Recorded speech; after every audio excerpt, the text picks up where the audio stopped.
इसी माहौल में अदना को आला कर दिया देखो, उजाला ही उजाला ही उजाला कर दिया देखो, उजाला ही उजाला ही उजाला कर दिया देखो।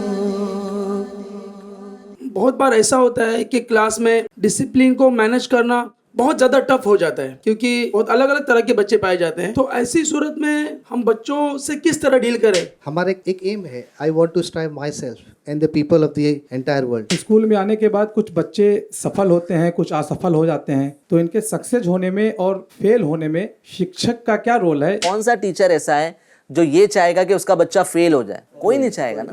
तो पेरेंट्स का भी इक्वल जो है वो रोल होता है बच्चों को तालीम देने का। जैसा कि कहा जाता है कि तालीम हासिल करो माँ की गोद से लेके कब्र तक। फर्स्ट इंस्टीट्यूट है हमारी माँ।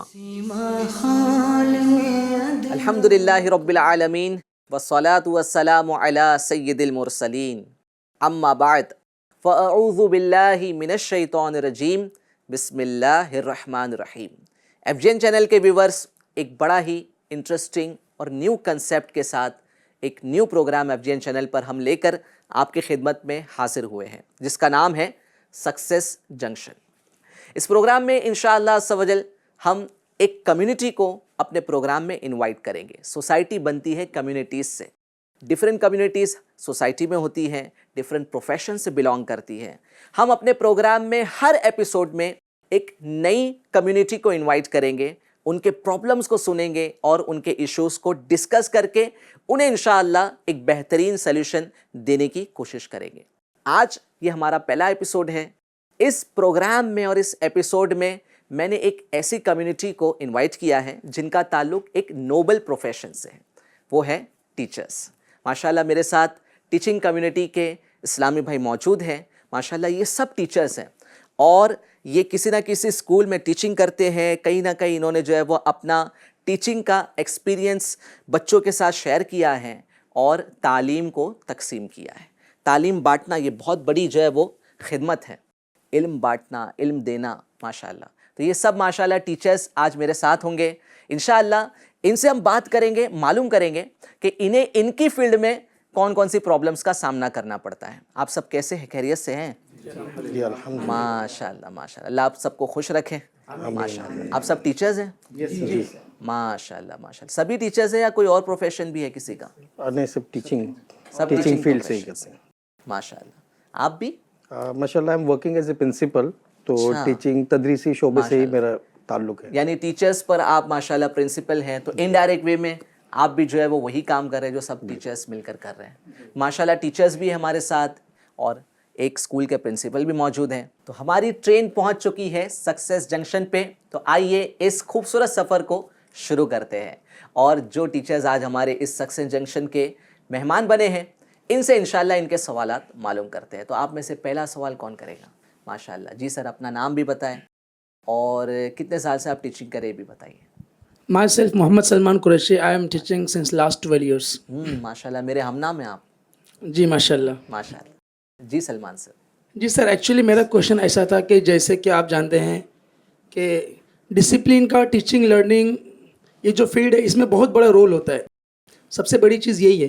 तो बहुत बार ऐसा होता है कि क्लास में डिसिप्लिन को मैनेज करना बहुत ज़्यादा टफ हो जाता है, क्योंकि स्पेशली उसमें बहुत रेयर केस में तुम देखोगे तो बहुत अलग अलग तरह के बच्चे पाए जाते हैं, स्पेशली जो बहुत ज़्यादा हाइपर एक्टिव होते हैं। तो ऐसी सूरत में हम बच्चों से किस तरह डील करें कि डिसिप्लिन को मैनेज कर ले जाए? हाइपर एक्टिव बच्चे, अच्छा सब बच्चे हाइपर एक्टिव होते हैं ऐसा भी नहीं है। नॉर्मली जो है वो बच्चों का एक्टिव होना ये इनके बच्चे होने की निशानी होता है। आप मुझे बताइए कि अगर ये एक्टिव नहीं होंगे तो ये बच्चे कहलाएंगे क्या?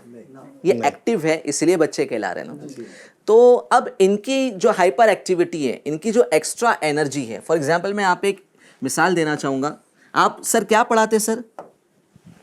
आप कौन सा सब्जेक्ट पढ़ाते हैं? Science and maths. साइंस पढ़ाते हैं। माशाल्लाह, साइंस के टीचर है माशाल्लाह। तो एक एग्जांपल मैं आपको देना चाहूँगा कि फॉर एग्जांपल ये एक वेसल है सर, ओके। इसमें जो है वो कोई लिक्विड है, say you are having water in this vessel, right. अब जो है वो अगर ये ओवरफ्लो हो जाए तो ये पानी ज़ाया हो जाएगा, राइट सर? यस ऑफ है कोर्स। ना? अगर इस ज़ाया होने वाले वाटर के नीचे मैं कोई ग्लास रख लूँ, ओके, तो क्या होगा? ये पानी ज़ाया होने से बच जाएगा। We can save. जी, तो हम यूं कर सकते हैं कि जिन बच्चों में एक्स्ट्रा एनर्जी है, उनकी एनर्जी को हम पॉजिटिवली किसी दूसरी जगह पे चैनलाइज करें, यूटिलाइज करें। उनको कुछ ऐसा टास्क दे दें कि जिसकी वजह से हमारी क्लास भी मैनेज हो जाए, क्लास कंट्रोल हो जाए और उनकी एनर्जी भी कहीं ना कहीं यूटिलाइज हो जाए। तो इससे जो है वो हमें एक फ़ायदा भी होगा, जैसे कि आप लोग भी करते होंगे ना इस तरह से। कुछ जो बहुत ज़्यादा मस्ती करने वाले बच्चे हैं तो उनको क्या करते हैं सर? आप प्रिंसिपल है, आप कुछ इस तरह की एक्टिविटी करते हैं स्कूल में? जी, काफ़ी सारी चीज़ें हम लोग करते हैं। जैसे कोई बच्चे हाइपर एक्टिव होते हैं या क्लास में ज़्यादा मस्ती करते हैं, तो हम क्या करते हैं, कोई बच्चे को उसी को क्लास का मॉनिटर बना देते हैं। हाँ, यही तो मैं कह रहा हूँ। जी जी जी जी, इसी तरह से। हाँ, तो वो मॉनिटर बनने से उसका पूरा कंसंट्रेशन जो है वो इस पर चला जाता है कि बच्चों को काबू कैसे करें और उसकी खुद की मस्ती जो है वो कम हो सकती है। अब बहुत सीधा साधा बच्चा है, ठीक है, उसको क्लास का मॉनिटर बनाएंगे तो वो जो है वो डिसिप्लिन मेंटेन नहीं कर पाएगा, है ना? दुबला और ये सीधे साधे बच्चे जो होते हैं ना, बहुत इनएक्टिव होते हैं, तो वो इतने दुबले होते हैं, इतने कमज़ोर होते हैं कि वो किसी दूसरे को जो है वो कैसे डिसिप्लिन में लेकर आएंगे। वो खुद डिसिप्लिन में होते हैं, बट ऐसे में आपको क्या चाहिए? क्लास को कंट्रोल करने के लिए एक स्ट्रांग लड़का, है ना, जिसके अंदर एनर्जी हो, थोड़ा सा जो है वो चंचल टाइप हो। तो ऐसे बच्चों को अगर आपने मॉनिटर बना दिए तो जो है वो पूरी क्लास को कंट्रोल में लेकर आ जाएगा। आप भी बताएं, आप लोग भी कुछ इस तरह की एक्टिविटी करते होंगे ना, ऐसे स्टूडेंट्स को किस तरीके से आप हैंडल करते हैं? जिम्मेदारी इंसान को अगर दी जाए जी। तो वो खुद मुख्तार हो जाता है, यानी वो सेल्फ डिपेंडेंट हो जाता है। हमारे एक एम है, I want to strive myself and the people of the entire world. Right. वो खुद भी सुधरेगा और पूरी सोसाइटी को सुधारने की कोशिश करेगा। Give them some responsibility. हाँ, गिव देम सम रिस्पॉन्सिबिलिटी, ताकि वो बच्चे भी जो है वो फील करें कि हमें कुछ चीज़ का रिस्पॉन्सिबल बनाया गया है। अच्छा, एक चीज़ ये भी होती है सलमान सर, कि नॉर्मली जो है वो टीचर की एक इनका मिजाज होता है कि ये बच्चों को गलती पर डांटते तो हैं, बट कुछ अच्छा करने पर जो है वो उनको अप्रिशिएट नहीं करते हैं। ये चीज़ आ गई ना जिस दिन टीचर्स पे, कि वो बच्चों को जो है वो जहाँ डांट रहे हैं वहीं पर उनको अप्रिशिएट करना भी शुरू कर दें। जी सर। बल्कि जो है वो इसका पॉजिटिव वे ये हो सकता है कि जब बच्चा गलती करे तो उस वक्त भी उसको शफकत दें, और जब उसने कुछ अच्छा किया तो उससे ज़्यादा शफकत दें। बापू, मैं एक अपना एक्सपीरियंस आपके साथ शेयर करना चाह रहा हूँ जी। कि हमारे इधर एक स्टूडेंट था जो काफ़ी स्कूल में काफ़ी शरारती था, बहुत मस्ती करता था। तो टीचर्स भी उससे काफ़ी परेशान होते थे। तो हमने उनको कुछ असाइनमेंट दिया था और उस बच्चे ने नेक्स्ट डे वो असाइनमेंट कंप्लीट करके लाया। तो हमने हमारी मॉर्निंग असेंबली में सबके सामने उसको एक बैच दिया, जिससे वो इतना खुश हो गया और उसके बिहेवियर में काफ़ी चेंजेस आ गए। माशाअल्लाह माशाअल्लाह। रिवॉर्ड सिस्टम होना चाहिए। अल्लाह पाक ने भी जो है वो इंसानों के लिए रिवॉर्ड सिस्टम रखा है इन द फॉर्म ऑफ जन्नत, है ना, कि जो नेकियां करेगा, इबादतें करेगा, अच्छे काम करेगा तो उसके लिए जन्नत। तो रिवॉर्ड सिस्टम हमारे स्कूल में होना चाहिए। थोड़ा सा यहाँ पर मिसिंग होती है। टीचर्स जो है वो रिवॉर्ड देने में थोड़ा सा जो है वो सुस्ती करते हैं या उनकी इस तरफ तवज्जो नहीं होती है। टीचर का मतलब क्या होता है? बहुत ज़्यादा स्ट्रिक्ट होना, बहुत ज़्यादा डांटने वाला, और उनको लगता है कि जो है वो जितना ज़्यादा स्ट्रिक्ट मैं रहूँगा उतना ज़्यादा अच्छा टीचर बन पाऊँगा। एक जो है वो बिहेवियर इस तरह का बन गया है, एक जो है वो माइंडसेट बन गया है सोसाइटी के अंदर कि टीचर स्ट्रिक्ट होगा तो ही क्लास को कंट्रोल कर पाएगा। और ज़्यादातर जो है वो ये भी देखा गया है कि ना, लेडीज़ टीचर्स से ज़्यादा, फीमेल टीचर से ज़्यादा मेल टीचर्स जो है वो थोड़े से ज़्यादा स्ट्रिक्ट होते हैं। अच्छा, क्यों होते हैं? ये सोचा जाता है कि जो है वो लड़कों को जो है वो मेल टीचर्स ही हैंडल कर सकते हैं, और मेल टीचर्स में ज़्यादा एनर्जी होती है, ज़्यादा स्ट्रिक्ट होते हैं, तो वो लड़कों को हैंडल, बॉयज़ को हैंडल कर लेते हैं। तो ये एक जो है वो सोच बनी हुई है। तो ये स्ट्रिक्टनेस ही सल्यूशन है, ऐसा नहीं है। समटाइम जो है वो स्ट्रिक्टनेस की वजह से बच्चों के अंदर ढिठाई आ जाती है और वो और जो है वो ज़िद में आकर उस गलती को रिपीटेडली करते रहते हैं। ये चीज़ माँ बाप को भी करना चाहिए कि हमेशा जो है वो बच्चों को डांटना, उनको कोसते रहना, उनके लिए बैड वर्ड्स इस्तेमाल करना, ये मुनासिब नहीं है। बल्कि बच्चों को अप्रिशिएट करके देखिए, मोहब्बत देकर देखिए। ये बच्चे जो है वो बिल्ली को प्यार करो तो जो है बिल्ली हमारे कदमों में लौटने लगती है। ये तो जानवर है। इंसान तो जो है वो मोहब्बत का प्यासा होता है, और छोटे छोटे बच्चे होते हैं 12-13 साल, अंडर 15 ही होते हैं, ये छोटे से बच्चे होते हैं, तो इनको थोड़ी मोहब्बत देंगे तो सलमान सर क्या लगता है आपको कि इनकी जो हाइपर एक्टिवनेस है तो ये कंट्रोल में आ सकती है? जी सर, सही है, आपने बिल्कुल राइट कहा। एक्चुअली जैसे आपने फरमाया कि ये बच्चों को कोई ना कोई रिस्पॉन्सिबिलिटी या कोई एक्टिविटी देनी चाहिए, और अगर वो बच्चा करके लाता है very next day we have to appreciate him anyhow, तो डेफिनेटली वो कहीं ना कहीं अपनी ट्रैक चेंज करेगा। जी, और जैसे आपने जानवर की मिसाल दी माशाल्लाह, और अल्लाह ने तो इंसान को अशरफुल मखलूकात का दर्जा दिया बात कही है, आपने, तो इंशाल्लाह बेशक माशाल्लाह। ये अब डिपेंड करता है उस्ताद पे कि वो किस तरह से बच्चे को ट्रीट करे। जी माशाल्लाह माशाल्लाह, बड़ा अच्छा जी लगा, थैंक यू सर, माशाल्लाह, बहुत अच्छा जवाब रहा आपका। माशाल्लाह। जी, आप में से और कोई सवाल करना चाहेगा? अच्छा जी, अस्सलाम वालेकुम वालेकुम सलाम। और खैरियत से हैं? अल्हम्दुलिल्लाह। आप भी टीचिंग करते हैं? जी जी, माशाल्लाह। आप क्या पढ़ाते हैं सर? मैं उर्दू का टीचर हूँ हाँ माशाल्लाह, और तकरीबन 10-12 साल से मैं पढ़ा रहा हूँ। अल्हम्दुलिल्लाह। जी, तो मेरा सवाल ये है सर आपसे कि मैं भी बहैसियत टीचर या उस्ताद जब से स्कूल में पढ़ा रहा हूँ, जी, तो मेरे साथ ये परेशानी होती है कि आज के इस दौर में देख रहा हूँ कि असातिज़ा के अलावा ये अपने पेरेंट जो होते हैं, वालिदैन जो होते हैं, वो जब बच्चों को एडमिशन करवा देते हैं स्कूल में, जी, तो एडमिशन करवाने के बाद वो अपने आप को बरी ज़िम्मा समझने लगते हैं। यानी ऐसा लगता है कि हमारे ऊपर अब कोई जिम्मेदारी नहीं है। तो ऐसे वक्त में बाबू, मैं आपसे जानना चाहता हूँ, इस पर रोशनी डालें कि ऐसे वक्त में एक वालिदैन की जिम्मेदारी क्या होती है? आई थिंक मेरे हिसाब से बच्चों के सबसे पहले टीचर्स उसके पेरेंट्स होते हैं। ठीक है, काफ़ी अरसे के बाद में बच्चा स्कूल में कदम रखता है, जी। बट स्टार्टिंग के जो फाउंडेशन ईयर्स हैं वो तो बच्चों को जो भी तालीम मिलती है वो उनके वालिदैन से मिलती है। कहते हैं ना, अच्छे संस्कार जो है वो कहाँ से मिलते हैं? माँ बाप से मिलते हैं। तो माँ बाप ही है जो बच्चों को अच्छे संस्कार, अच्छे वैल्यूज सिखाते हैं, उन्हें जो है वो क्वालिटीज़ सिखाई जाती है, बिहेवियर सिखाया जाता है। अब प्रॉब्लम ये है कि once they send the child to the school, तो उन्हें लगता है कि ना नाउ वी आर फ्री, अब हमारा काम नहीं है बच्चों को सिखाना, चाहे वो वैल्यूज सिखाना हो या एजुकेशन देना हो। मेरे हिसाब से दोनों तरफ से कोशिश होना ज़रूरी है। जी, यानी स्कूल भी टोटली पेरेंट्स पे डिपेंड ना करें, और पेरेंट्स भी जो है वो स्कूल पे टोटली डिपेंड ना हो जाए। समटाइम जो है वो स्कूल को भी लगता है कि जो है वो हम जो है वो जो पढ़ा रहे हैं वो पेरेंट्स जो है वो घर पे तो पढ़ा लेंगे। टीचर्स करते हैं ना सर, इस तरह से होता है कि ये टॉपिक जो हम पढ़ा रहे हैं तो इसको थोड़ा सा पढ़ा लेंगे, थोड़ा सा जो है वो इसका आइडिया दे देंगे, बाकी बच्चे तो घर पे पढ़ ही लेंगे। ट्यूशन जाते हैं, क्लासेस जाते हैं, वहाँ से सीख लेंगे। तो इस वजह से टीचर्स भी जो है वो थोड़ी सी सुस्ती कर लेते हैं। तो टीचर्स को भी चाहिए कि अपनी रिस्पॉन्सिबिलिटी पूरी पूरी अदा करें, और पेरेंट्स को भी चाहिए कि अब जो टीचर्स ने एक फाउंडेशन बनाया है उस पर प्रॉपर बिल्डअप करें। फाउंडेशन बनाने का काम, नॉलेज का जो फाउंडेशन बनाने का काम है वो किसने कर लिया? टीचर्स ने कर दिया। अब उस पर हम चाहते हैं कि वो नॉलेज की बिल्डिंग खड़ी हो और एक बड़ी इमारत तामीर हो जाए, तो उसके लिए पेरेंट्स को थोड़े एफर्ट्स लगाने पड़ेंगे। सर मेरा एक जो ऑब्जर्वेशन है कि जाहिर सी बात है दोनों को जो है ना इसमें हिस्सा मिलाना चाहिए, पेरेंट्स को भी और टीचर्स को भी, लेकिन ये देखा गया है कि पेरेंट्स की तरफ से वो कोऑपरेशन मिल नहीं पाता है। जैसे हम बोलते हैं, हम ये भी करते हैं, उनको बताते भी कि आप थोड़ा कोशिश, तो इस पर अगर थोड़ी रहनुमाई फरमा दें कि हम उन्हें कैसे तरगीब दिलाएं कि वो टीचर्स की मदद करें। Actually nowadays teachers has dual responsibility to do the counselling of children as well as parents.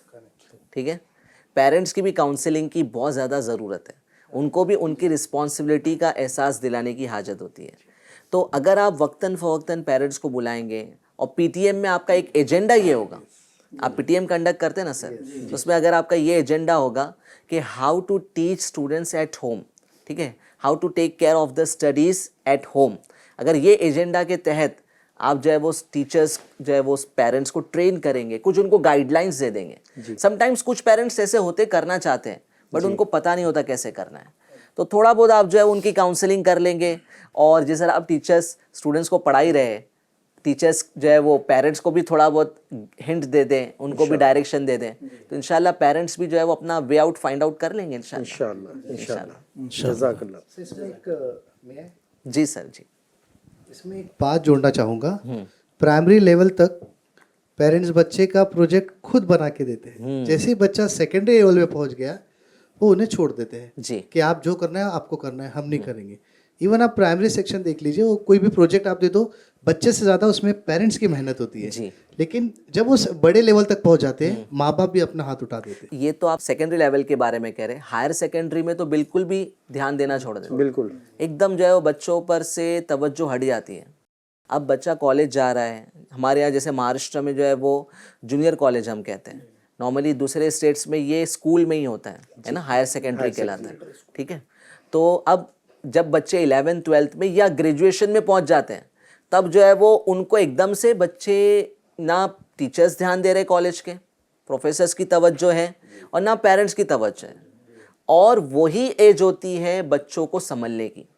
अगर उस एज में बच्चे किसी गलत वे पे चले गए, गलत डायरेक्शन में चले गए, तो वो तबाह बर्बाद हो सकते हैं, तबाही के रास्ते पर जा सकते हैं। तो यही है कि जो है वो माँ बाप को अपनी ड्यूटी से पीछे नहीं हटना चाहिए। जिस तरह टीचर्स अपनी ड्यूटी से निभा रहे हैं, इसी तरीके से माँ बाप को भी अपने बच्चों पर पूरी पूरी तवज्जो बनाए रखना है। यानी समझ ले कि दोनों तरफ से, कि कुछ आप कदम बढ़ाए, कुछ हम कदम बढ़ाएं, तो दोनों तरफ से कदम बढ़ेंगे। बल्कि मैं तो कहता हूँ कि पूरी सोसाइटी मिलकर जो है वो कोशिश करे बच्चों को ग्रूम करने की। तो इंशाल्लाह ये बच्चे आज जो है वो छोटे छोटे बच्चे हैं, कल ये हमारा मुस्तकबिल है, they are going to be the future of a nation, ठीक है। तो अगर ये सही तरीके से इनको हम स्ट्रीमलाइन कर लेते हैं, इनका सही तरीके से मार्गदर्शक हो जाता है, तो ये इंशाल्लाह फ्यूचर में जो है वो कोई डॉक्टर होगा, कोई इंजीनियर होगा, जाने किस किस मनसब पे हमारे बच्चे पहुंचेंगे। तो सबको कोशिश करनी पड़ेगी, सब अपना अपना योगदान दें और कंट्रीब्यूशन मिला है इंशाल्लाह। माशाल्लाह, मुझे आपसे बहुत कुछ सीखने मिल रहा है। माशाल्लाह, ऑल आर द टीचर्स। माशाल्लाह, आज मैं आपका स्टूडेंट बन गया हूँ। नहीं माशाल्लाह, हम भी बहुत सारी चीजें सीख रहे हैं। चलिए, सीखने सिखाने का मामला चल रहा है। माशाल्लाह जी। Next question. जी सर। जी Greetings of the day. Myself, Dr. Mohammad Arif, and माशाल्लाह। I am the teacher of mathematics and science. हाँ, आपने question- PhD किया है सर? जी सर, Doctorate of Science. क्या बात है, वाह। My question is, बहुत सारे ऐसे टीचर्स हैं, all the teachers are hyper active. सब टीचर्स हाइपर एक्टिव होते हैं, वही टीचर जो बच्चे हाइपर एक्टिव वो टीचर्स बनते हैं। जी वो जब क्लास में जाते हैं तो बच्चों को पढ़ाने के अलावा उनके साथ बहुत सारे क्वेश्चंस होते हैं, पर लोगों को लगता है कि टीचर सिर्फ क्लास में गया है, पढ़ाया है, पर बुक्स चेक करना, लेसन प्लान्स बनाना, क्वेश्चंस पेपर बनाना, उस क्वेश्चन को चेक करना, इवैल्यूएशन करना, उसके साथ साथ अपने फैमिली मेम्बर्स को भी एड्रेस करना, और वो स्ट्रेस लेके दिन भर घूमना। जी जी जी। टीचर्स को अगर फीवर भी है तो क्लास के जब अंदर जाएगा वो स्माइल करते ही जाएगा। क्या बात। सो सिर्फ ये आपसे एक सजेशन और एक गाइडेंस चाहिए कि टीचर ऐसे सिचुएशन में भी अपने आप को कूल कैसे रखे। देखिए, वाकई में जो टीचिंग को नोबल प्रोफेशन कहा गया ना, वो ऐसे ही नहीं कहा गया है, वाकई में नोबल प्रोफेशन है। आप हमारे नबी सल्लल्लाहु अलैहि वसल्लम के बारे में देख रहे हैं, हुजूर पाक सल्लल्लाहु अलैहि वसल्लम को मुअल्लिम बनाकर इस दुनिया में भेजा गया। यानी मुअल्लिम का मतलब क्या होता है? इल्म देने वाला, अ टीचर, ठीक है, टीचिंग करने वाला। तो माशाल्लाह हमको कितना गर्व फील होना चाहिए कि हम इतने प्यारे प्रोफेशन में हैं, इल्म बांटने वाले प्रोफेशन में। जाहिर सी बात है कि जो जितनी बड़ी रिस्पॉन्सिबिलिटी होती है तो उसमें उतना ही ज़्यादा वर्कलोड भी होता है। तो हमारी जो रिस्पॉन्सिबिलिटी है वो बहुत आला है और बहुत बड़ी रिस्पॉन्सिबिलिटी है। आप जो है वो फ्यूचर मेकर्स हैं, आप फ्यूचर बना रहे हैं, लोगों का फ्यूचर बना रहे हैं। आपके पास पढ़े हुए बच्चे ये कल जो है वो इनमें से कुछ इंजीनियर्स, कुछ डॉक्टर्स होंगे, कुछ साइंटिस्ट होंगे, नेशन को कंट्रीब्यूट कर रहे हैं आप इनडायरेक्ट वे में, ठीक है। तो अब इसमें चैलेंजेस बहुत सारे होते हैं सर। मैं समझ सकता हूँ कि मैनेजमेंट की तरफ से भी आप पर प्रेशर होता है, मैनेजमेंट की तरफ से आपको टास्क मिलते हैं, फिर आपको जो है वो सिर्फ पढ़ाना नहीं है बल्कि बच्चों का डिसिप्लिन भी देखना है।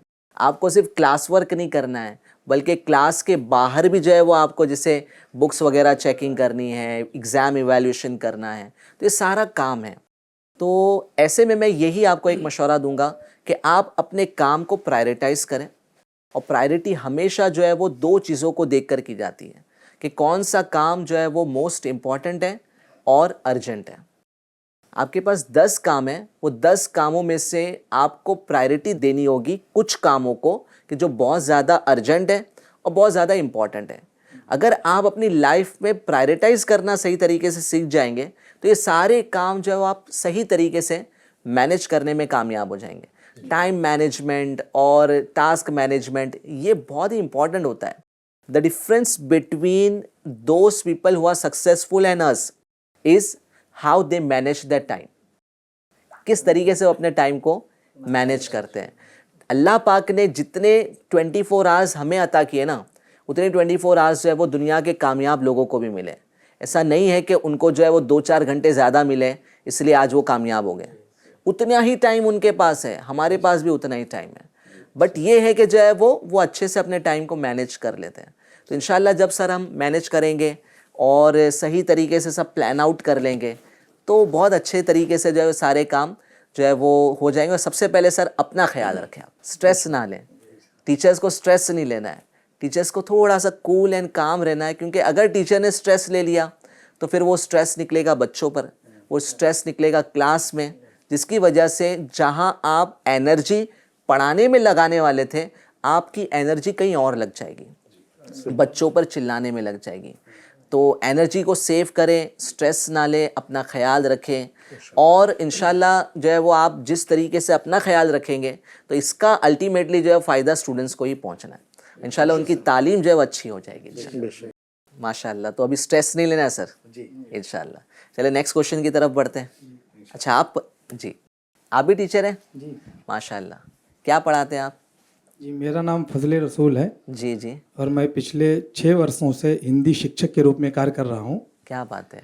तो मेरा प्रश्न आपसे ये था कि जैसा कि हम लोग जानते हैं कि बच्चों की प्रथम पाठशाला जो है माँ की गोद है या उसका परिवार है। जी जी जी, लेकिन स्कूल में आने के बाद कुछ बच्चे सफल होते हैं, कुछ असफल हो जाते हैं। तो इनके सक्सेस होने में और फेल होने में शिक्षक का क्या रोल है, ये आपसे जानना चाहते थे सर। शिक्षक का बहुत बड़ा रोल तो है। आप मानते हैं कि शिक्षक का रोल है इसमें? जी जी बिल्कुल जी, सारे टीचर्स मानते हैं कि इनका रोल है।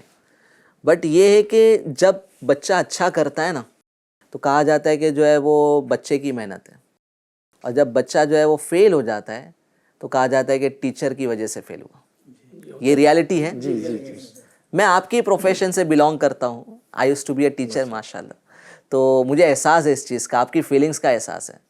बट जो है यहाँ हमारे जो FGN चैनल के व्यूवर्स हैं वो भी देखें कि they are ready to take the complete responsibility. Teachers are ready to take the complete responsibility, but ऐसा नहीं कि जो है वो एक तरफा हो, है ना। कोशिश पूरी करेंगे हमारे टीचर्स, हमारे बच्चों को सिखाने की, उन्हें तालीम देने की हर टीचर की ख्वाहिश होती है। कौन सा टीचर ऐसा है जो ये चाहेगा कि उसका बच्चा फेल हो जाए? कोई नहीं चाहेगा ना। हर टीचर की ख्वाहिश ये है कि उसके बच्चे के परसेंटेज अच्छे आए। और ऐसा भी नहीं है कि जो है वो टीचर चाहता है कि सिर्फ मेरे जो 5 बच्चे हैं फ्रंट बेंच पे जो बैठते हैं वही अच्छे आए, बाकी सब फेल हो जाए।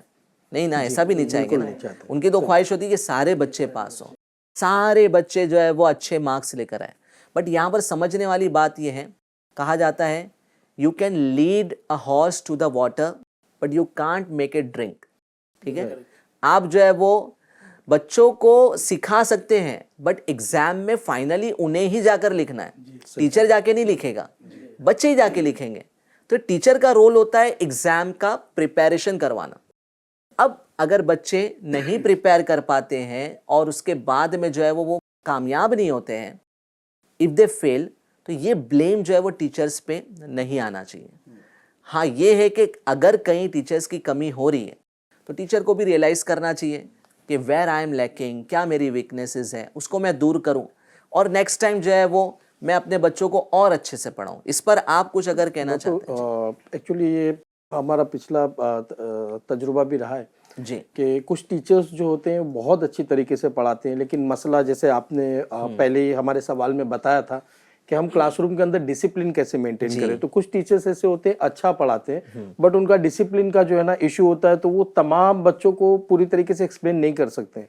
ये प्रैक्टिकल होता है, जो पिछले बेंचों पे बच्चे बैठे होते हैं वो उतना नॉलेज गेन नहीं कर रहे होते जो आगे के बेंचेस पे बच्चे बैठे होते हैं। तो ये एक रीजन हो जाता है कि कुछ बच्चे सक्सेस होते हैं, कुछ बच्चे फेल हो जाते हैं। दूसरी एक चीज़ है कि हर बच्चे की सीखने की कैपेबिलिटी डिफरेंट होती है। जी। अगर टीचर की मेथोडोलॉजी वो हिसाब से ना हो तो भी जो है ना ये प्रॉब्लम जी, हो सकता है। जी। तो जैसे आपने कहा कि टीचर के अंदर कुछ खामियां हो, तो जाहिर सी बात है जब हम तदरीसी पेशे से ताल्लुक़ रखते हैं तो हम असातिज़ा की कमियां ही ज़्यादा देखते हैं ताकि हम उनको कैसे बेटर कर सकें। तो ये मेरी तरफ से मुझे ऐसा लगता है कुछ कमियां हैं जिसको टीचर दूर करें तो इंशाल्लाह सक्सेस में उनका रोल काफ़ी बढ़ सकता है। आप इनकी बात से सहमत हैं? Discipline is the most important factor of education. So यहाँ पे जैसे सर ने कहा कि बिल्कुल सही है, और जैसे आपने भी कहा कि सिर्फ टीचर को ब्लेम ना किया जाए, क्योंकि ताली एक हाथ से नहीं बजती है। और इसके बाद में वैसे किस्मत और ताली नहीं तकदीर, बजाना चाहिए शरई तौर जी पे। जी जी बिल्कुल, बस ये एक जी, कहावत है, कहावत। Just I am expecting cooperation from both the side. जी जी जी जी। तो यहाँ पर ऐसा सर भी ने है, जैसा कहा कि एक कदम आप बढ़ाए, जी कुछ जी कदम हम बढ़ाए, कुछ जी कदम आप बिल्कुल, बढ़ाए। जी बिल्कुल, उसे हम इत्तेहाद कह सकते हैं, जी, इंटीग्रेशन कह सकते हैं, जी जी जी। हाँ यस, एकात्मता कह सकते हैं। तो मैं यही अर्ज कर रहा था कि बाद में यहाँ पर यह है कि टीचर कोशिश कर रहा है कि बच्चा कोई फेल ना हो, सब कुछ सही से हो जाए, लेकिन अक्सर मैंने ये देखा है कि पेरेंट्स ब्लेम करते हैं टीचर्स को कि उन्होंने ऐसा नहीं किया, ये रह गया, मेरा बच्चा तो ऐसा था ऐसा था। लेकिन मेहनत करने के बाद, जैसे आपने कहा कि हम सिर्फ एक घोड़े को तालाब तक लेके जा सकते हैं, जी। उसके मुंह में पानी नहीं डाल सकते, नहीं डाल सकते। क्योंकि खुद ये पीना होगा उसे। जी जी बिल्कुल, ऑफ कोर्स। तो इसी तरह बच्चे को एग्जामिनेशन के टाइम पे मेहनत करना ज़रूरी है, और वो बच्चा अगर मेहनत करेगा तो इंशाल्लाह जैसे अल्लाह के नबी ने फरमाया कि आपकी मेहनत कभी ज़ाय नहीं जाएगी। तो ये बिल्कुल सही है। और इसके बाद एक और चीज़ आती है जो किस्मत और तकदीर के रिलेटेड है। वो तो अल्लाह ने हर किसी की किस्मत और हर किसी की तकदीर को बना रखा है, तो कामयाबी और नाकामयाबी वो अलग चीज़ है, but we should try till last. जी जी जी। अच्छा, आपने माशाल्लाह बोल लिया है। ये सर है ना पीछे बैठे हैं, इन्होंने अभी तक कुछ भी नहीं कहा है, इनको माइक दीजिए। जी, जी सर, आपका नाम? Myself Shahan sir, and I teach social studies in school level, माशाल्लाह, and I also teach in college level accounts and economics. Very nice. जी Thank you for giving me this opportunity. जी And as Salman sir said, it is very true. It is that teachers is always means they are blaming that because of you this should not been properly means done. So here what happened that teachers needs to maintain the discipline, as well as teacher needs to give each and every student proper attention, right. so that because the class is full of student and all the students are equal. Right. Even my question is somewhere related to that only. Should I continue my question also? जी जी जी जी। Okay, my question was related to that there are students different types of, and they all are having the different dynamics. Here some students are very talented, some are mischievous, so it becomes little bit difficult for the teachers also to bring equality for them. And also that I need some suggestion from you जी। that how we can give them as per their requirement or their need. जी। कहा जाता है कि every human being is different, ठीक है जी। और हम जो जिस तरीके से सारे बच्चों को एक ही साथ बिठाकर पढ़ा रहे होते हैं, वो मेथड कहीं ना कहीं जो है वो प्रॉपर नहीं है, 100% करेक्ट नहीं है। जैसा कि सर ने भी कहा, आप भी एग्री कर रहे हैं कि कुछ बच्चे जो है वो टैलेंटेड होते हैं, कुछ बच्चे मिस्चीवियस होते हैं, कुछ अटेंटिव होते हैं। तो डिफरेंट कैटेगरी के बच्चे आपको मिलेंगे। स्पीड भी अंडरस्टैंडिंग की अलग अलग होती है। कुछ स्लो लर्नर्स होते हैं, लेट समझ में आता है, And some are very Fast, advanced type. They just need a word and they will start the whole thing. जी जी। अब अगर आप उनकी स्पीड के लेवल पे पढ़ाएंगे तो स्लो लर्नर्स जो है वो स्ट्रगल करेंगे, ठीक है। और स्लो लर्नर्स के हिसाब से आप स्लोली पढ़ाएंगे तो वो जो बच्चे हैं जो जल्दी याद कर लेते हैं तो वो बेचारे सफ़र करेंगे, ठीक है, वो बोर हो जाएंगे कि यार ये किस तरह पढ़ा रहे सर। तो यहाँ पर जो है वो एक टीचर का बहुत अहम तरीन रोल है। अब वो उसको पढ़ाना है, इंडिविजुअली तो पढ़ा नहीं सकता। हमारे जो है वो नेशन के अंदर इतना भी टीचर्स रेशियो नहीं बढ़ गया है कि जो है वो एक एक स्टूडेंट पे एक एक टीचर हो जाए, है ना। मुश्किल से जो है वो हमारे पास जो है वो स्कूलों के अंदर 50-60 बच्चों पर एक टीचर होता है, ठीक है। तो अब इन बच्चों पर जो है वो एक टीचर ने कॉन्सेंट्रेट करना है और इनकी नीड्स को भी एनालाइज करना है और उनको सोल्यूशन भी देना है। तो बहुत बड़ी रिस्पॉन्सिबिलिटी हो गई है टीचर की, है ना। तो इसमें जो है वो कुछ मेथड्स आपको अपनाने होंगे। यानी आप ऐसा कर ले कि एक अच्छा बच्चा और एक कमज़ोर बच्चा साथ साथ में बिठाएं, या उस कमज़ोर बच्चे को जो है वो आप एक अच्छे इंटेलिजेंट ग्रुप में बिठा देंगे तो वो इंशाल्लाह उनसे सीखेगा। खरबूजे को देख के खरबूजा रंग बदलता है। तो ये चीज़ होती है। अब होता क्या है ना, एक ग्रुप हमारे कैसे बने हुए होते हैं, मिस्चीवियस बच्चों का ग्रुप अलग, जी बैक बेंचर्स, वो कभी आगे आ ही नहीं पाते। और नॉर्मली टीचर पसंद नहीं करता है कि जो है वो बैक बेंचर वो इतना इरिटेट करता है, वो आगे बैठ गया ना तो पूरी क्लास को मेरे डिस्टर्ब करेगा। तो टीचर को भी अच्छा लगता है let him sit behind only, पीछे बैठेगा तो थोड़ा तो सुकून बना रहेगा। बट ऐसा ये अप्रोच अच्छी नहीं है। अगर उस बच्चे को हम आगे लाए और उसको मौका दें और उसको भी जो है वो अच्छे ग्रुप में इन्वॉल्व करें और उसको भी कुछ रिस्पॉन्सिबिलिटी दें, जो रिस्पॉन्सिबिलिटी लेने से भाग रहा है उसको भी इन्वॉल्व करें, तो देखें इंशाल्लाह कि ना थोड़ी मेहनत से ये बच्चे जो है वो नॉर्मलाइज होने लगेंगे और ये भी इंशाल्लाह कुछ ना कुछ इंटरेस्ट लेंगे। और गिव एंड टेक का मामला है सर, मिडिल जो है वो हमेशा जो है दरमियाना राह इख्तियार करनी चाहिए, ना ज़्यादा जो है वो एडवांस बच्चों के हिसाब से एकदम फास्ट चले। हम रोबोट तो है नहीं कि बटन दबाए तो वही लेवल पे चलेंगे। We are the human beings, हम ह्यूमन बींग्स की नीड्स को एनालाइज करते हैं और उसके मुताबिक हम पढ़ाते हैं। वो दौर कहा जाता है कि जो है वो रोबोट भी बच्चों को पढ़ाएंगे, बट जिस तरह एक इंसान बच्चों को पढ़ा सकता है ना, वो क्वालिटी रोबोट्स कभी नहीं दे सकेंगे। इंसान इंसान होता है। Robots are the machines and insan are having emotions. अल्लाह पाक ने बनाया है हमें, तो उसकी बात ही कुछ और है। अशरफुल मखलूकात है हम। तो अल्हम्दुलिल्लाह जो है वो हम लोगों की ज़रूरतों को देखते हुए उनको पढ़ाएं, अपने अंदर थोड़ी बहुत तब्दीली लेकर आएंगे, चेंजेस लेकर आएंगे, अपने टीचिंग मेथड्स में चेंजेस लेकर आएंगे, तो ये बच्चे भी जो स्लो लर्नर्स है, मिस्टीवियस है, ये भी इंशाल्लाह घुल मिल जाएंगे इंशाल्लाह। बापू आजकल जैसे हमारे कोऑपरेटिव लर्निंग मेथोडोलॉजी भी यूटिलाइज हुई है जिसमें ब्रेनस्टॉर्मिंग है। जी आप सर माशाल्लाह बीएड कॉलेज में ट्रेनर रह चुके जी, सर, तो अल्हम्दुलिल्लाह। बताइए ना सर, कुछ हमारे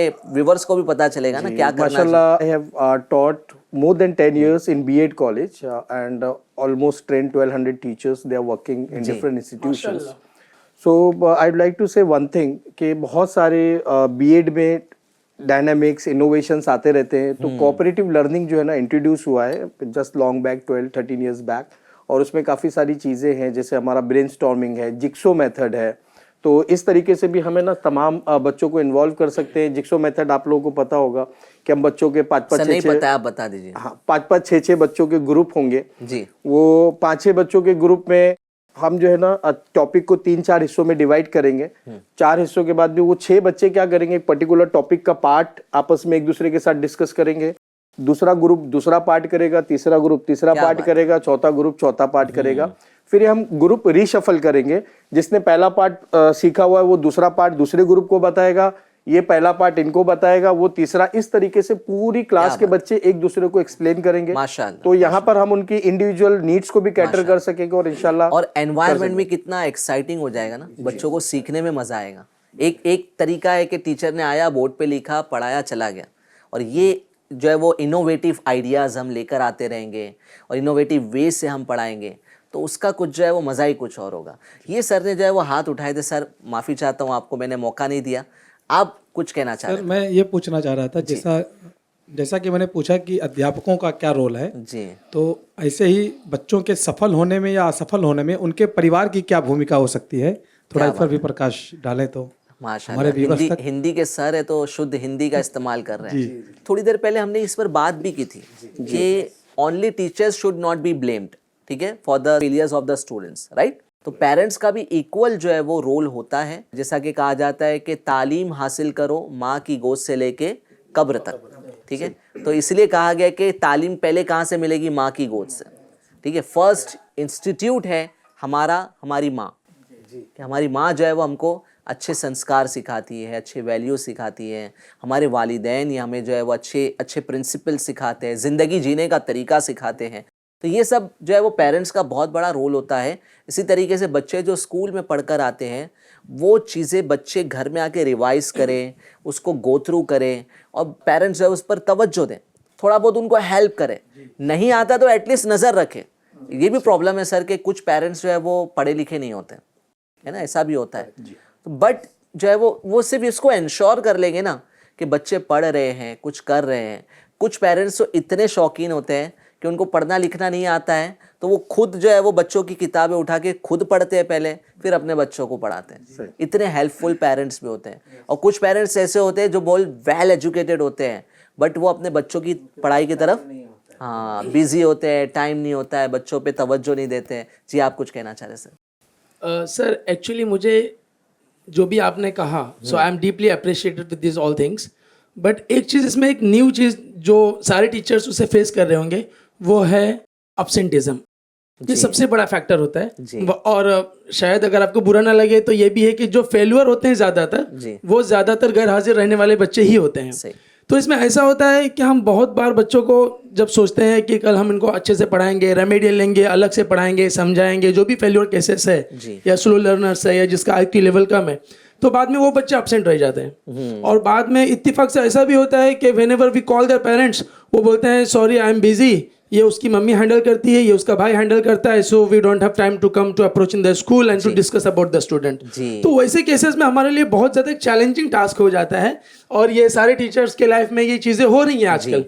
तो जो भी सक्सेस है, जो भी हमारा कॉपरेशन है टीचर की तरफ से, पेरेंट्स की तरफ से, ये तो दोनों अगर कॉपरेट कर रहे हैं तो सही है, लेकिन जो बच्चा मतलब आता ही नहीं है और वो पेरेंट्स भी ध्यान नहीं दे रहे हैं, तो वैसी सूरत में बताऊं आपको? जी सर, अच्छा फॉर्मूला। बच्चे रोज खेलते हैं, विदाउट फेल खेलते हैं, है ना। आज तो मोबाइल का दौर आ गया है। मोबाइल रोज नहीं बल्कि जो है वो हर घंटे नहीं बल्कि हर मिनट उनके हाथ में मोबाइल है ना। Every moment they are holding mobiles in their hand, ठीक है। तो अब उनका जो एंटरटेनमेंट का जो जरिया है वो कभी मिस आउट नहीं होने देते हैं। उनका जो भी सोर्स ऑफ फन है वो उसको कभी जो है वो अपने हाथ से जाने नहीं देते। ऐसा कोई मौका नहीं होता है कि वो कहे कि ना आज मैं नहीं खेलूंगा, आज मैं मोबाइल हाथ में नहीं लूँगा। वो क्यों करते हैं? उनको मज़ा आता है। अगर हम स्कूल को एक ऐसी जगह बना दें जहाँ उन्हें मज़ा आए और जहाँ उनको जो है वो आए तो ऐसा लगे कि यार मैं बहुत अच्छी जगह आया हूँ, और जिस दिन वो ना आए तो वो अफसोस करे मैं स्कूल क्यों नहीं गया, अम्मी आपने मुझे सुबह में उठाया क्यों नहीं, मेरी स्कूल मिस हो गई। एक्चुअली क्या है कि हम बोरिंग ना बनाए, अपनी क्लास को है ना बोरिंग ना बनाए कि ना सिर्फ और सिर्फ जो है वो हम सिर्फ पढ़ा रहे, सिर्फ पढ़ाई की बातें कर रहे हैं। कुछ जो है वो बच्चों से अच्छी बातें भी करें, कुछ बच्चों की इस तरह की एक्टिविटी कराएं, जैसे कि टीचिंग मेथड सर ने कितना अच्छा बताया जी। जैसे कि अभी यहाँ पे बहुत सारे मतलब तकरीबन ऑलमोस्ट सब बीएड होल्डर है जी, तो वो रोल प्ले मेथड है, गेम प्ले मेथड है, ड्रामेटाइजेशन मेथड है। एक चीज आपके यहाँ कही जाती है टीचिंग में, फन एंड लर्न, है ना, ये कहा जाता है ना। तो फन एंड लर्न का मतलब ये होता है जी, बिल्कुल। बच्चों को एक्टिविटीज़ में ऐसा थोड़ा फन के फॉर्म में थोड़ा सा उनको ऐसा इंगेज करके रखना है, तो बच्चे को ये लगे कि एजुकेशन ये बर्डन नहीं है हमारे लिए जी। तो लर्निंग बाय डूइंग, बस खेलते हुए उससे करते जाना है सर। लेकिन मैंने ये देखा है कि हमेशा बच्चों की गलती नहीं होती, कभी कभी कुछ पेरेंट्स भी ऐसे होते हैं, उनको लगता है कि स्कूल में डाल दिए बस हो गया खत्म। कभी वो शादी में निकल जा रहे बच्चों को लेके, कभी कहाँ, मतलब अक्सर पेरेंट्स की गलती की वजह से बच्चे का काफ़ी नुकसान हो जाता है, और फिर वो कुछ कंटेंट या सिलेबस से रह जाता है, उसके मार्क्स कम आते हैं, और लास्ट में आता है टीचर पे कि टीचर ने पढ़ाया नहीं होगा। है ये हमारे टीचर्स बेचारे, इनके साथ बहुत चैलेंजेस रहते हैं, बहुत सारे इश्यूज रहते हैं, बट ये है कि जो है वो इनको पॉजिटिवली हैंडल करना होगा। सही, ठीक है। पेरेंट्स को भी समझाना होगा, उनको भी उनकी रिस्पॉन्सिबिलिटी का एहसास दिलाना होगा। दूसरी तरफ जो है वो हमारे टीचर्स जो है वो स्कूल एक ऐसी प्लेस बनाने ना बच्चों के लिए कि जब वो पेरेंट्स अगर किसी वजह से उनको कहीं ले जा रहे हो, फॉर एग्जाम्पल घूमने ले जा रहे हो, किसी पिकनिक पर ले जा रहे हो, शादी में ले जा रहे हो, तो बच्चे मना कर देंगे ना, अम्मी मैं मेरी स्कूल मिस नहीं कर सकता हूँ, मेरे लिए स्कूल ज़्यादा ज़रूरी है। माशाल्लाह से होते हैं, कुछ बच्चे ऐसे भी होते हैं। जी जी, ऑफ कोर्स होते हैं। जी सर, आप कुछ बोलना चाहेंगे? Yes sir, we already started, एक एबेकस करके एक प्रोग्राम था, हमने स्टार्ट किया था जी। उसमें वो बच्चे आ रहे थे जो एब्सेंट थे। अच्छा। और वो भी स्पेशली सैटरडेज को, वो भी पेरेंट्स आके even in the rain, Mumbai के रेंज में आ रहे थे। मुंबई के रेंज में।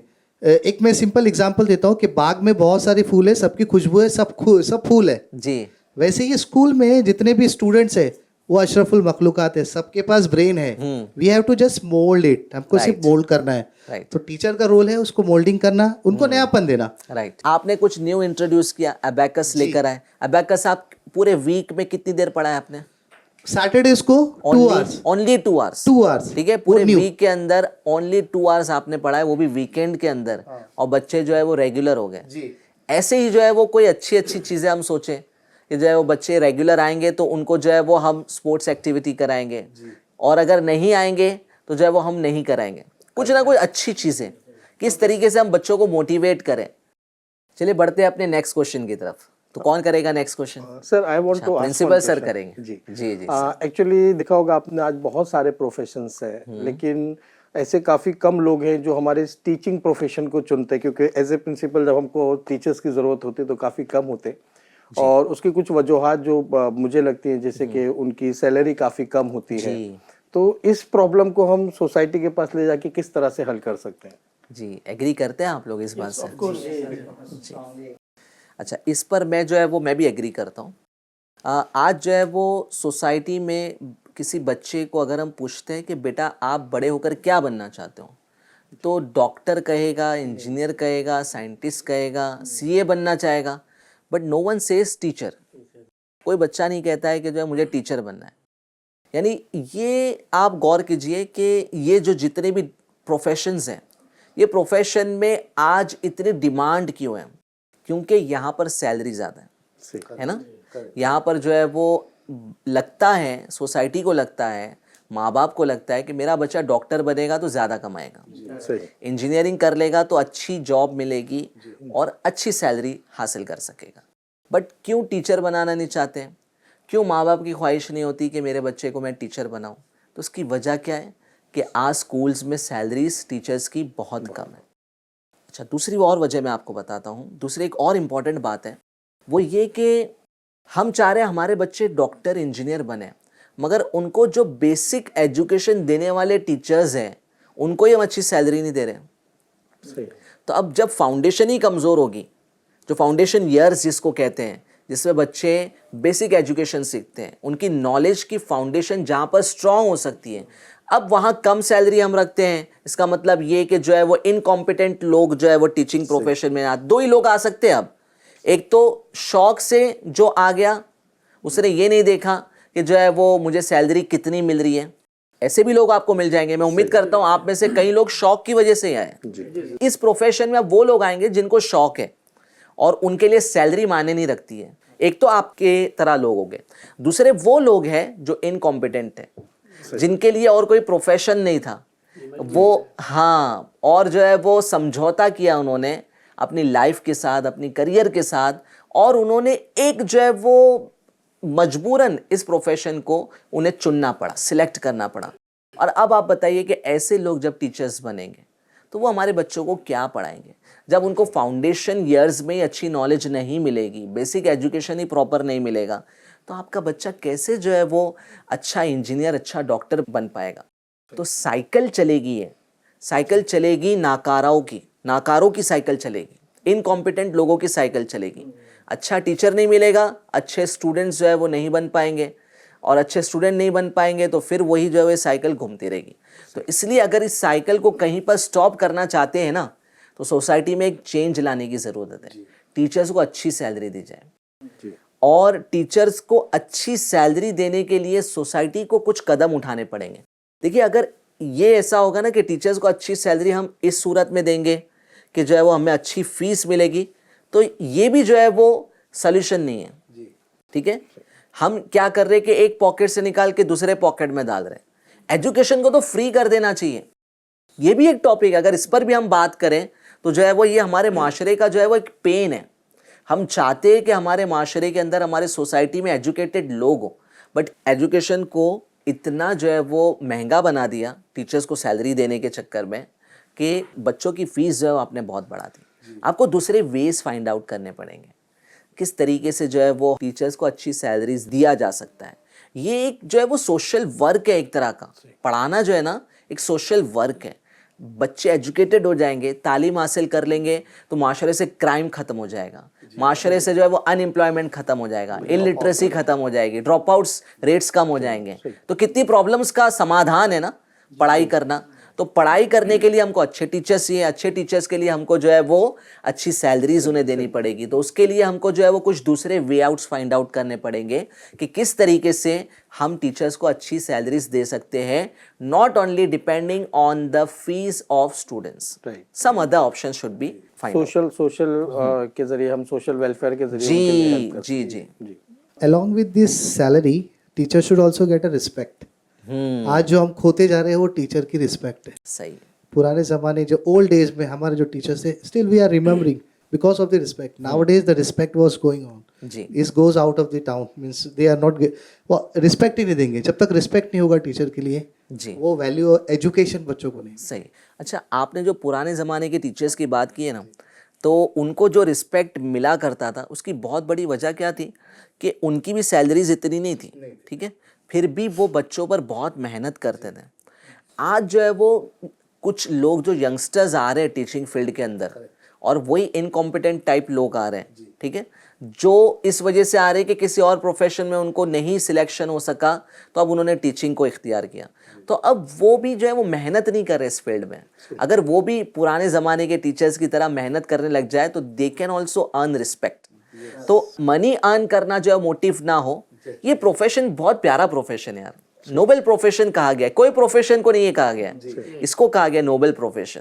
तो ये प्रोफेशन में जो है वो मनी सेकेंडरी होना चाहिए, और इंशाल्लाह हम कोशिश करेंगे एक ऐसा माहौल क्रिएट करने के लिए कि जो है वो हमारे जो बच्चे स्कूल्स में पढ़ रहे हैं वो भी ख्वाहिश करें कि हम भी जो है वो इस प्रोफेशन में आए, और उनको जो है वो किसी टीचर को मोहताजी का शिकार ना होना पड़े।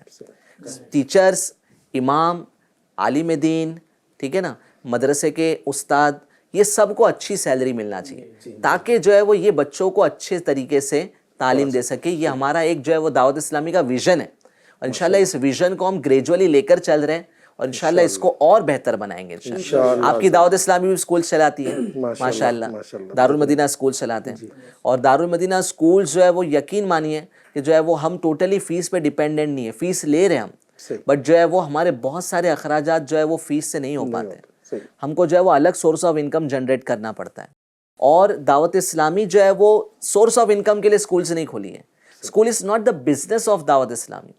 स्कूल जो है वो दावत इस्लामी का एक ज़रिया है लोगों तक दीन पहुंचाने का, इल्म पहुंचाने का। तो माशाल्लाह हमारे साथ भी बहुत सारे लोग जुड़े, आप में से भी कुछ टीचर्स है वो दारुल मदीना में पढ़ाते हैं माशाल्लाह।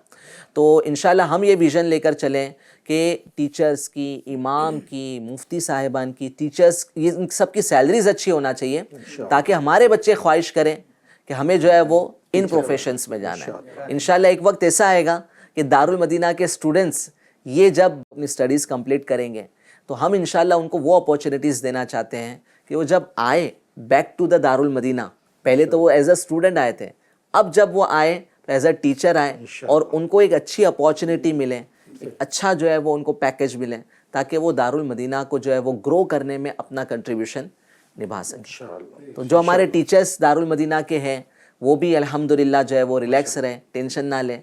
दारुल मदीना इंशाल्लाह आपके बारे में भी सोच रहा है और फ्यूचर के बारे में भी सोच रहा है, और इंशाल्लाह ग्रेजुअली हम इसको इम्प्रूव करेंगे इंशाल्लाह। और कोई क्वेश्चन, आखिरी सवाल?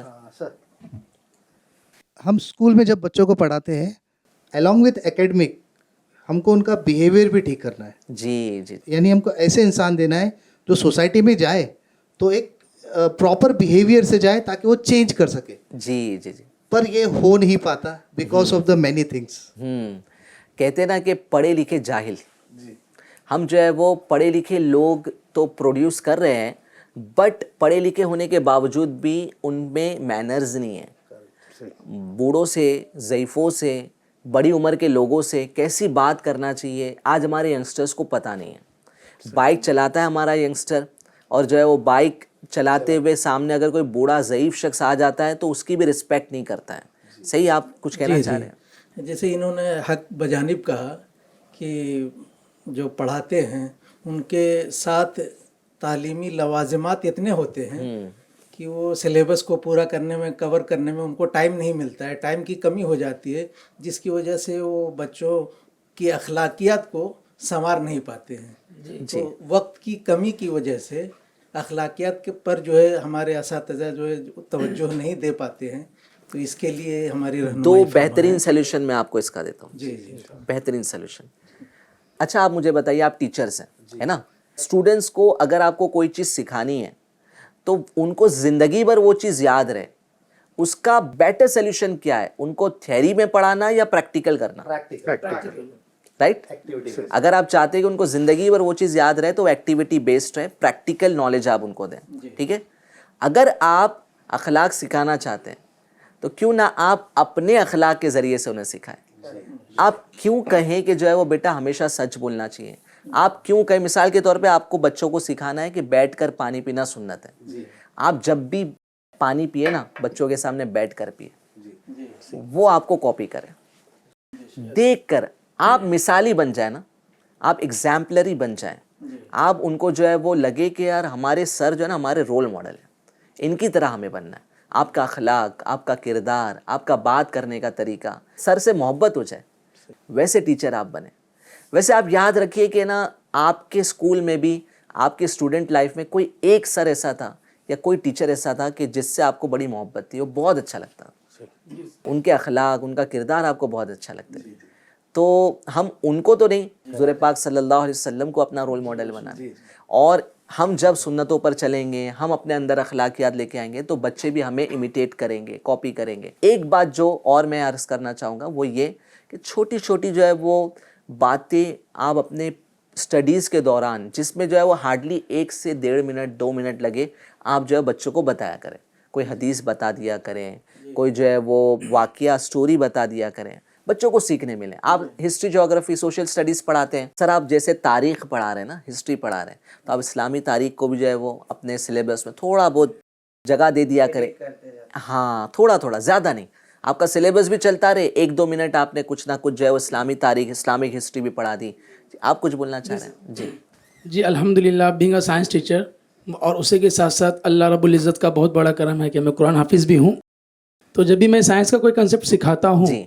तो मैं बच्चों को कुरान की आयत, उसके ट्रांसलेशन के साथ बताता हूँ कि कुरान में ये बहुत पहले से मौजूद है, क्या बात है, बस हम वहाँ तक पहुँच नहीं पाए। माशाअल्लाह। So the greatest book is Quran only, और उसके बाद साइंस आया है। अच्छा, क्या बात जी, है, तो माशाअल्लाह। अल्हम्दुलिल्लाह जब बच्चा वो चीज़ देखता है तो घर पे जाके कभी देखता है, जैसे कुल्लु नफ्सिन ज़ाइक़तुल मौत है, जी, या फिर तुम खलक़ना नुत्फ़ता अलक़ा, कि इंसान की तख्लीक कैसे हुई, तो हर चीज़ कुरान में है। क्या बात है, माशाल्लाह। ऐसे टीचर्स जो है वो इंशाल्लाह आपकी दावत इस्लामी भी देगी आपको। जी, इंशाल्लाह, हाफिज़ भी होंगे और वो टीचर्स भी होंगे इंशाल्लाह।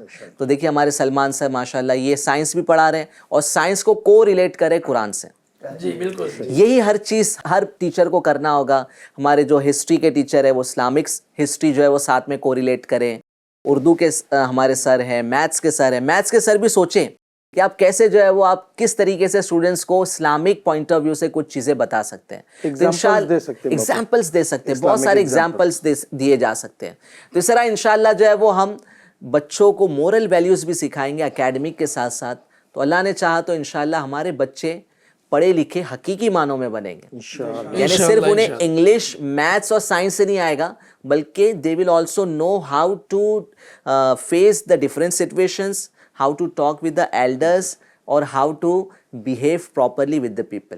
तो ये सब जो है वो इंशाल्लाह आपके इस तालीम के वे को थोड़ा सा चेंज करने से आ जाएगा इंशाल्लाह। माशाल्लाह आज बहुत सारी बातें हमने की, वैसे तो बातें बहुत हैं, आपके जहनों में बहुत सारे सवालात होंगे, बट जो है क्योंकि हमारे इस प्रोग्राम का टाइम ऑलमोस्ट एंड हो चुका है और मैं उम्मीद करता हूं कि हमारे FGN चैनल के व्यूवर्स ने भी बहुत कुछ आज के प्रोग्राम से सीखा होगा। ये सब टीचर्स हैं माशाल्लाह। आज अल्हम्दुलिल्लाह FGN चैनल के माध्यम से इन्होंने हमारे व्यूवर्स तक एक अच्छा मैसेज पहुंचाया है।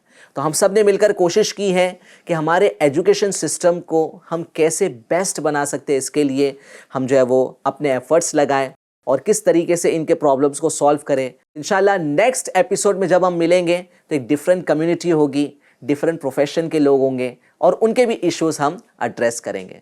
जब तक के लिए आप हमें इजाज़त दीजिए, FGN चैनल देखते रहिए। सल्लु अलल हबीब सल्लल्लाहु तआला अला मुहम्मद सल्लल्लाहु तआला अलैहि वसल्लम। इसी माहौल में अदना को आला कर दिया देखो, उजाला ही उजाला ही उजाला कर दिया देखो। इसी माहौल में अदना को आला कर दिया देखो, उजाला ही उजाला ही उजाला कर दिया देखो, उजाला ही उजाला ही उजाला कर दिया देखो।